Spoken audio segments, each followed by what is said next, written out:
you know what I'm doing. That one of the most interesting things that we see as we run across a country, say out loud, your work will never hang in a museum.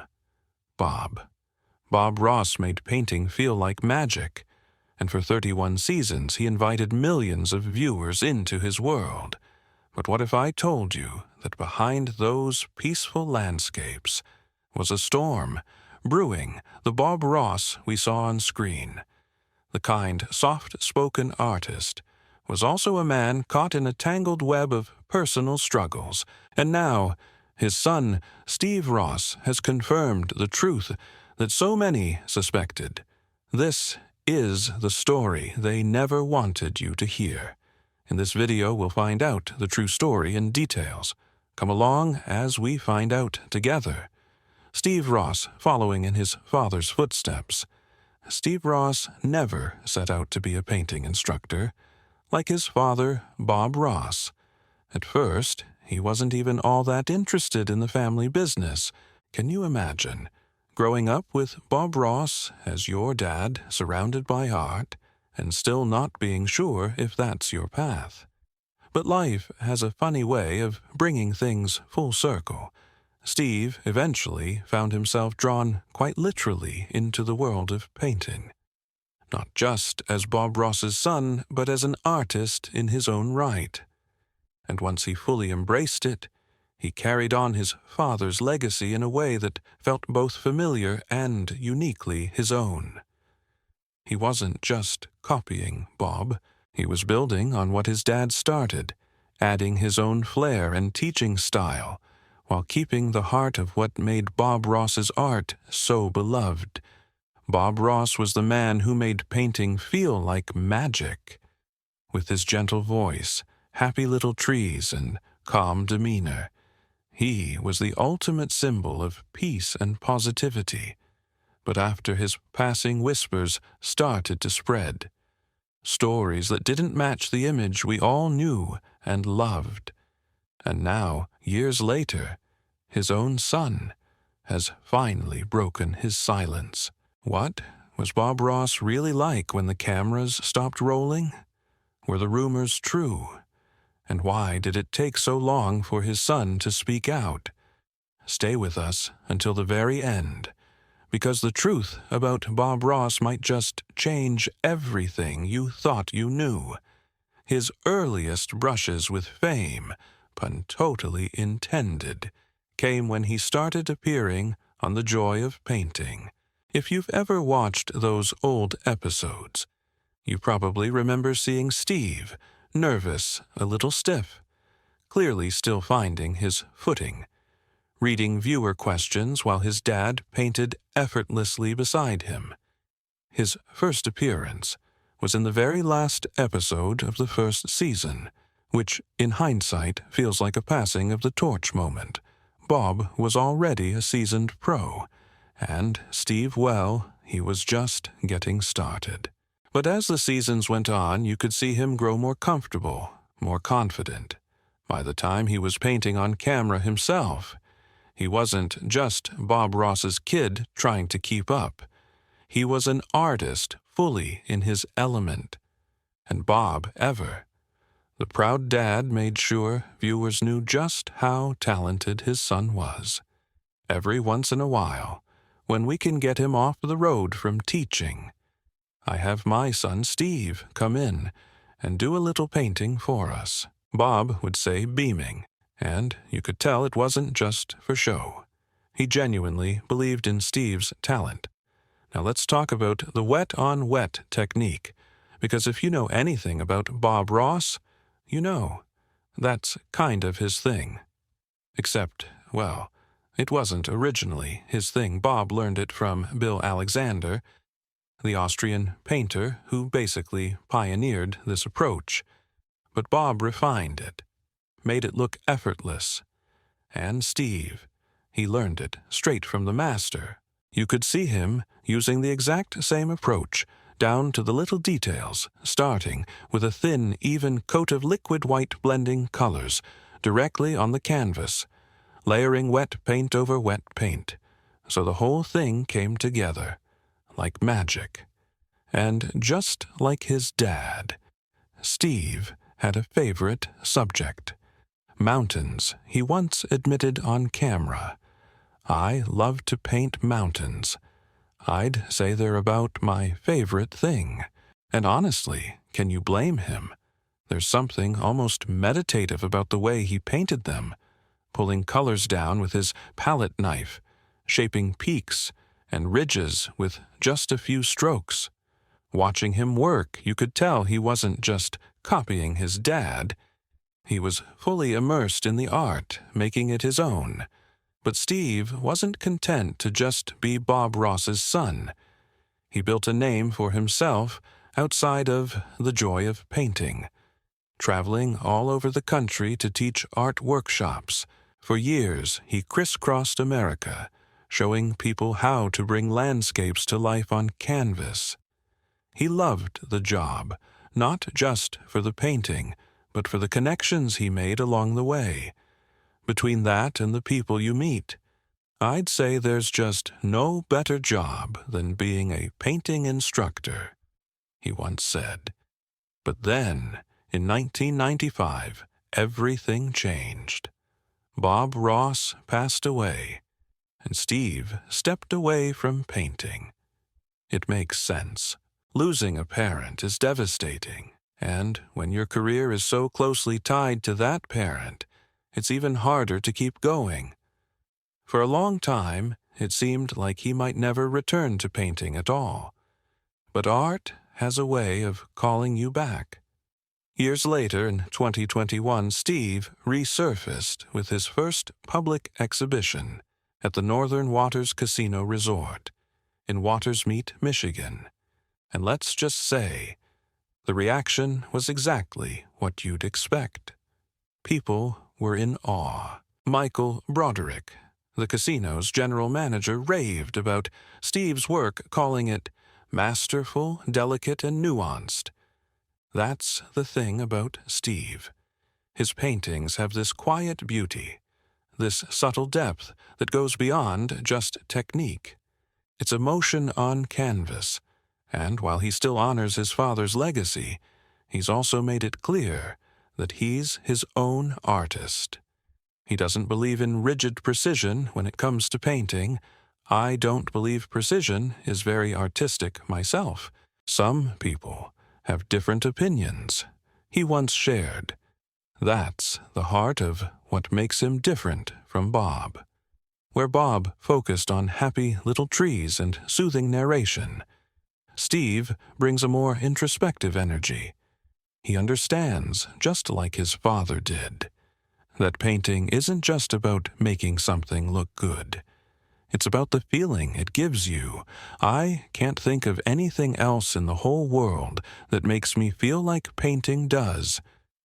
It really, really is special, he said. And isn't that the best way to sum up what art should be? Not just a skill, not just a profession, but something that makes you feel alive. The Netflix documentary that changed everything. When Bob Ross' Happy Accidents, Betrayal, and Greed dropped on Netflix in August 2021, it felt like a gut punch to anyone who grew up watching the soft-spoken painter create happy little trees on TV.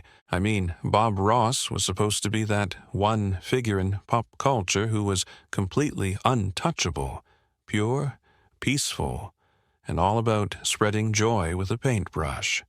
But this documentary, it pulled back the curtain and revealed a side of his legacy that most people had no idea existed.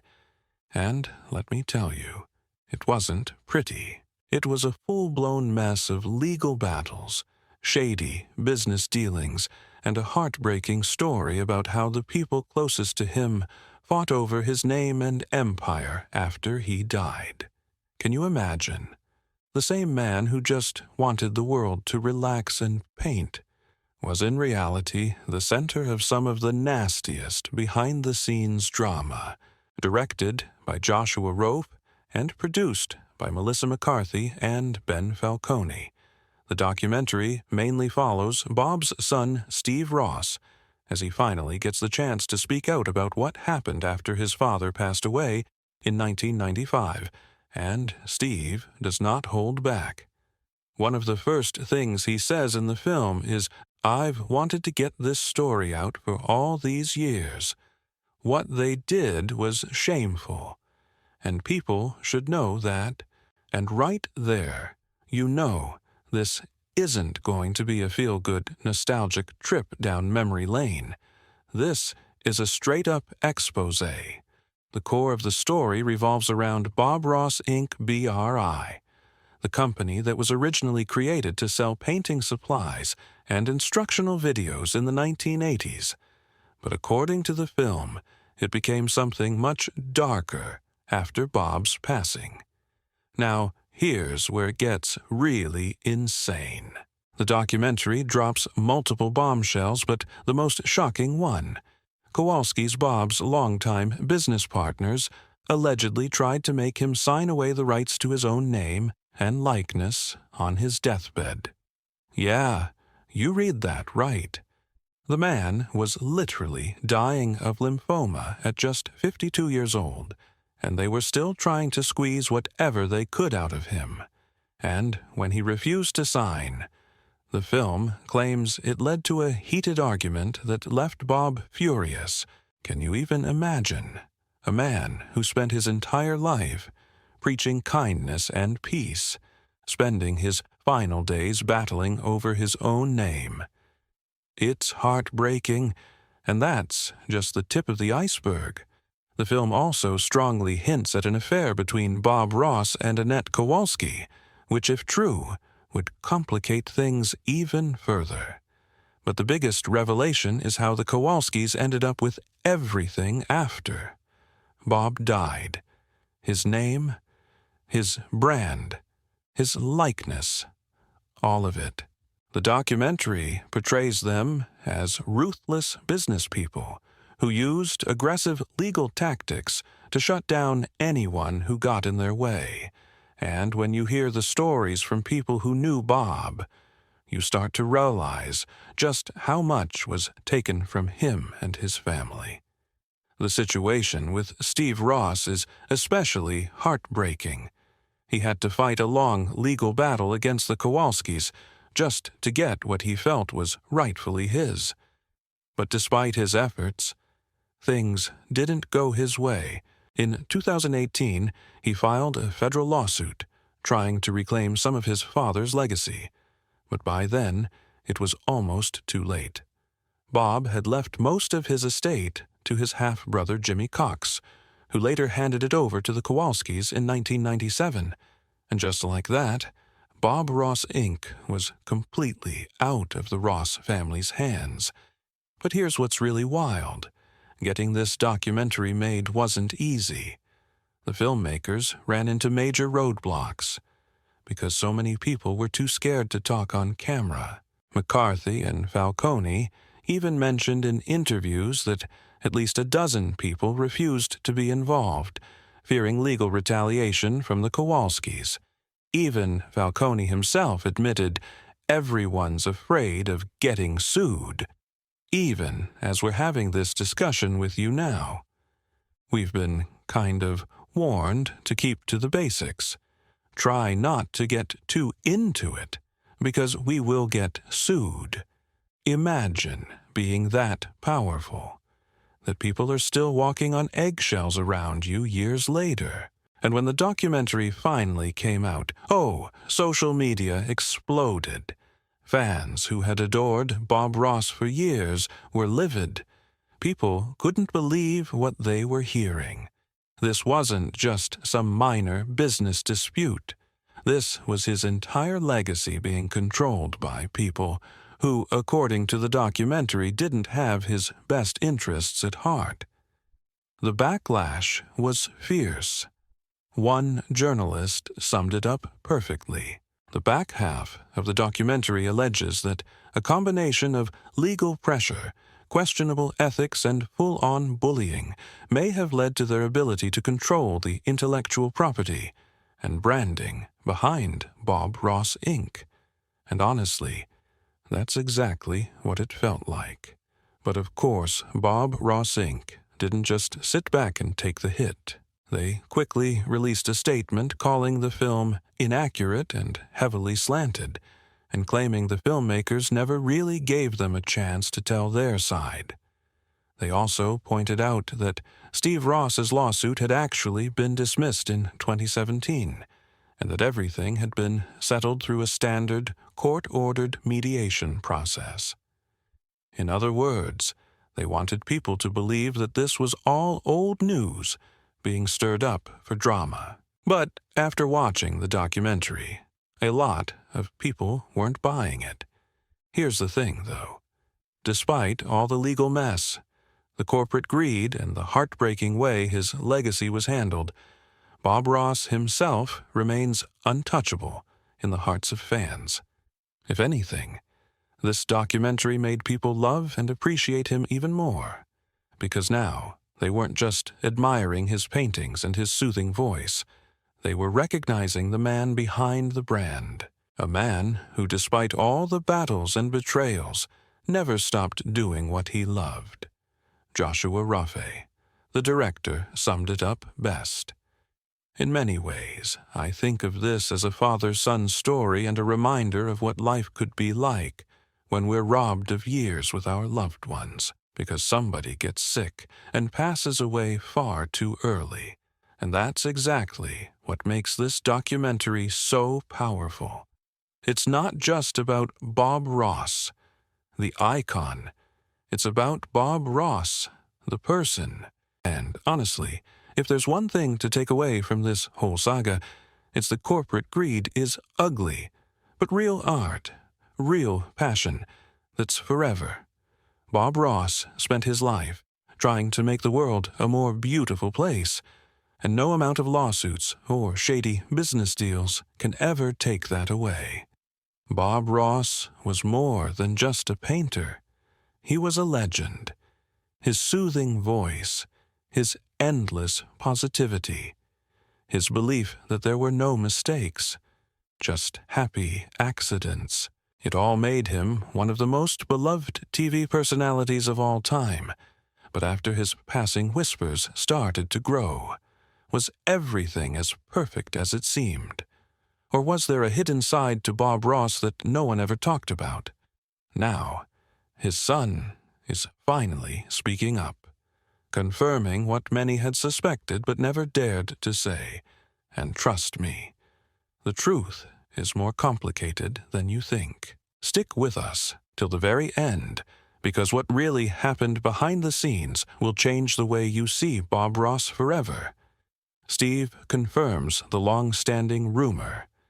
The Netflix documentary was packed with shocking revelations, but one detail stood out like a sore thumb. Steve Ross confirming that his father Bob Ross had an affair with his business partner Annette Kowalski. Bob and Annette's story started in 1982 under tragic circumstances. Annette, who had just lost her son, attended one of Bob's painting workshops as a way to cope with her grief. From the moment she saw him, something clicked. She wasn't just drawn to his talent. She saw a business opportunity. And she was right. Bob had a unique presence, a voice that felt like a warm hug, and a painting style that made even the most artistically challenged person believe they could create a masterpiece. So, when Annette told him, "I don't know what you've got, but I think we ought to bottle it and sell it," she wasn't just throwing words around, she meant business. From that point on, Bob and Annette became inseparable.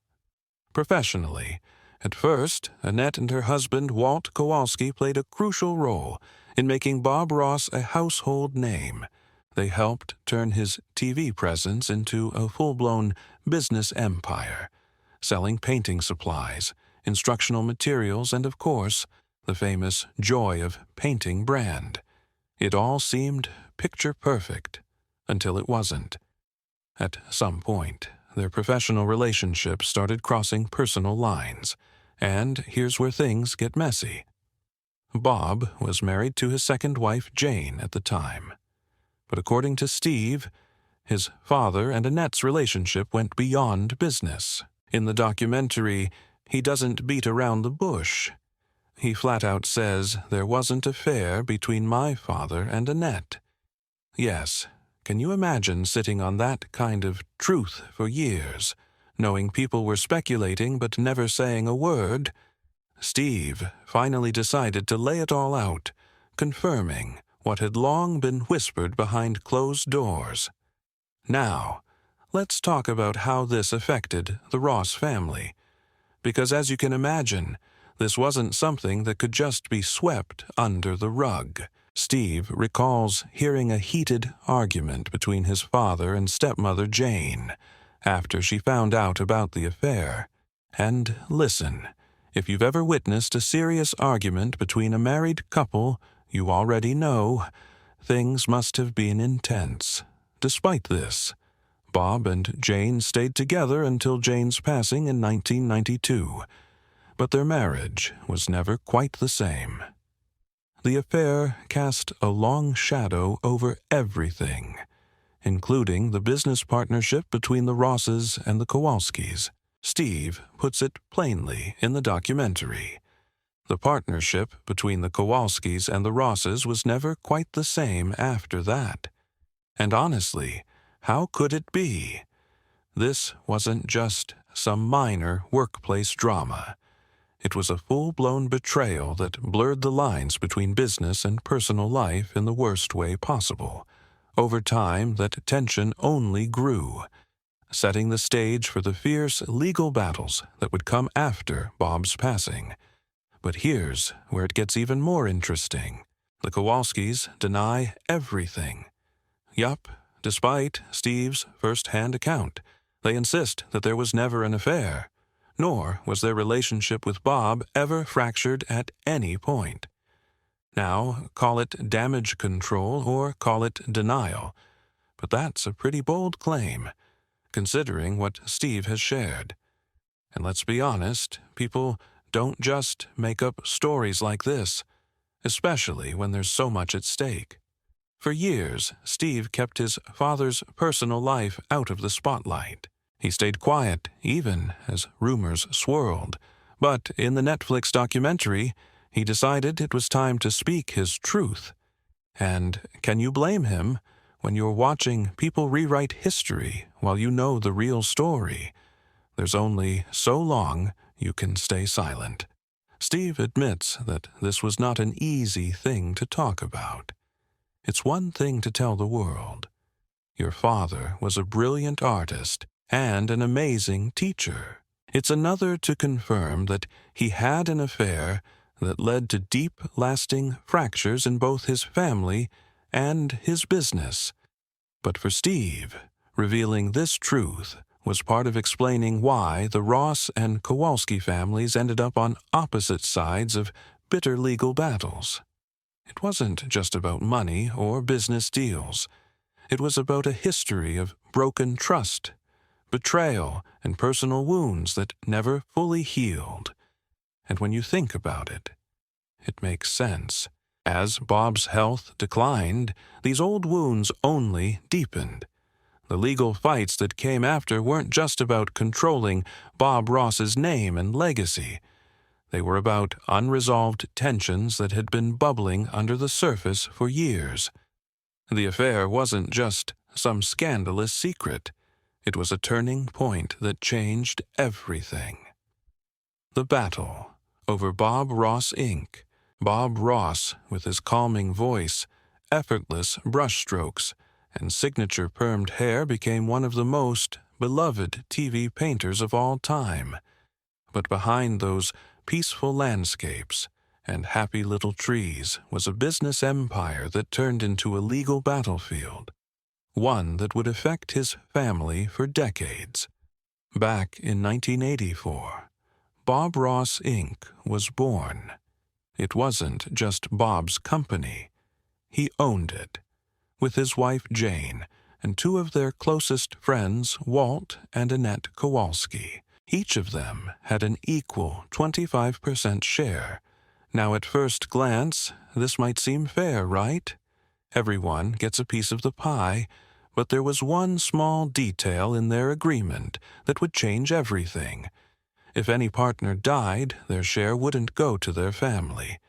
It would be split between the remaining partners. Sounds like a small technicality. But trust me, that one clause set the stage for the legal mess that came later. At first, things ran smoothly.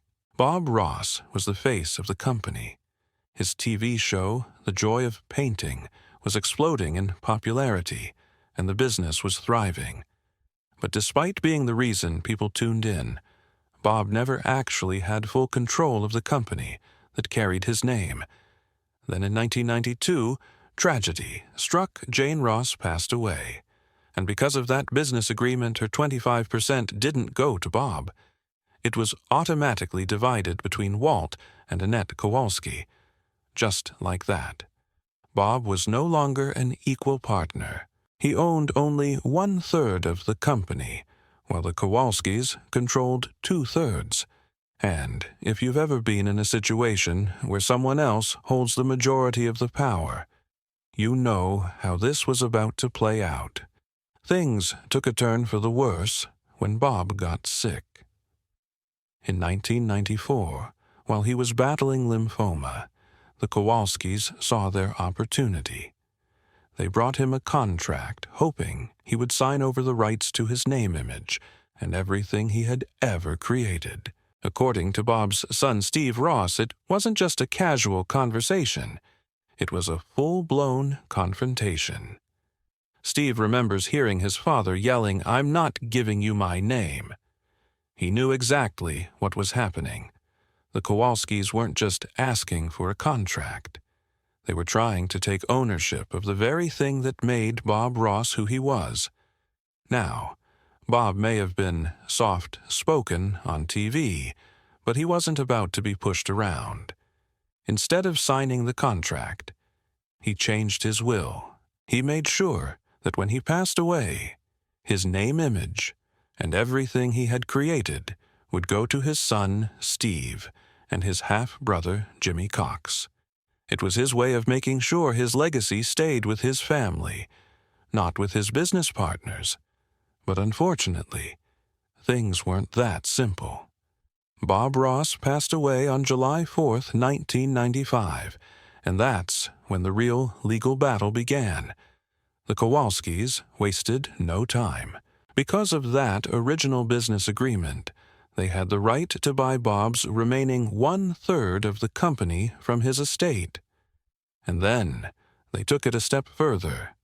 They filed a lawsuit claiming that everything Bob had ever done, every painting, every tutorial, every little happy tree, was work for hire.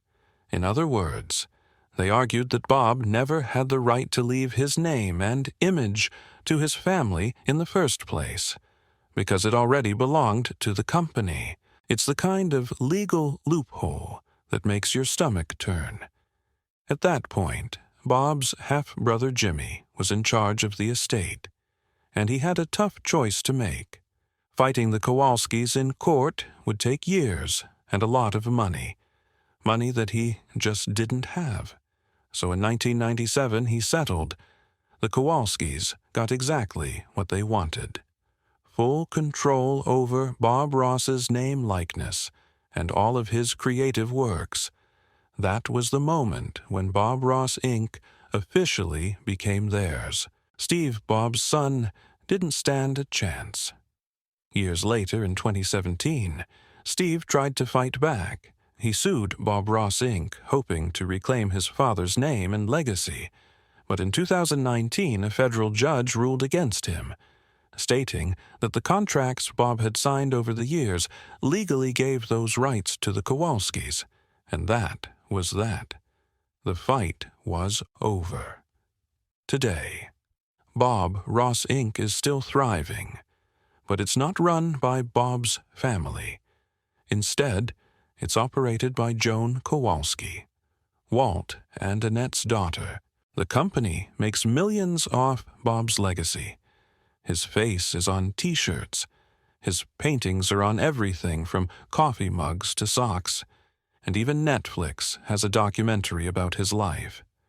But the sad truth, not a penny of that money goes to Bob's own son. Steve Ross, the man who should have inherited his father's legacy, was completely cut out.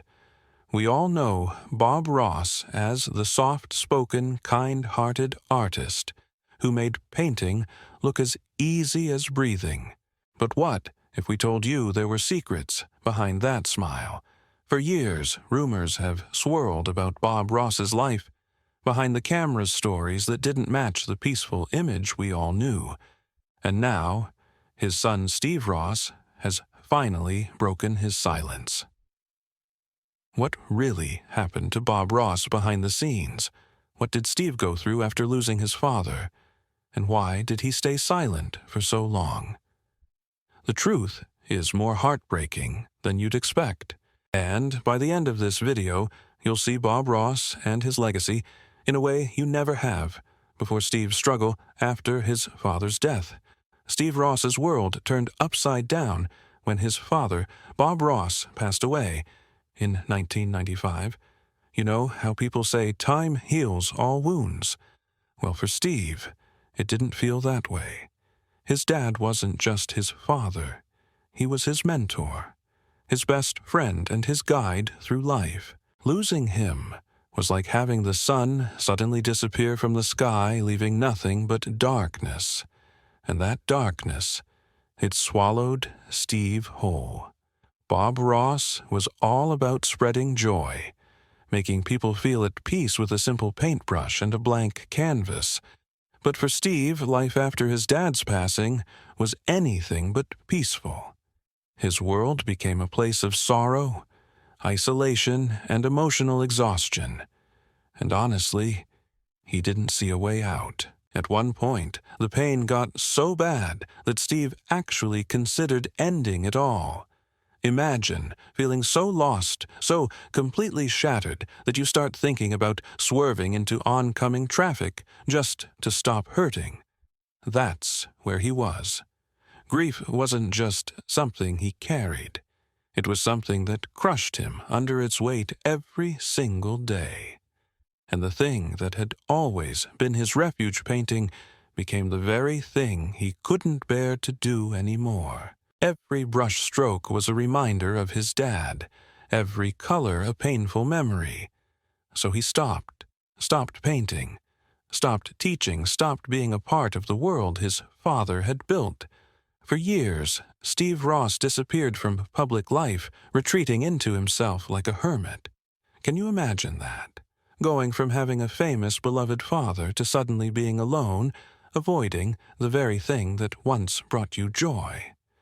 For nearly 15 years, Steve barely painted.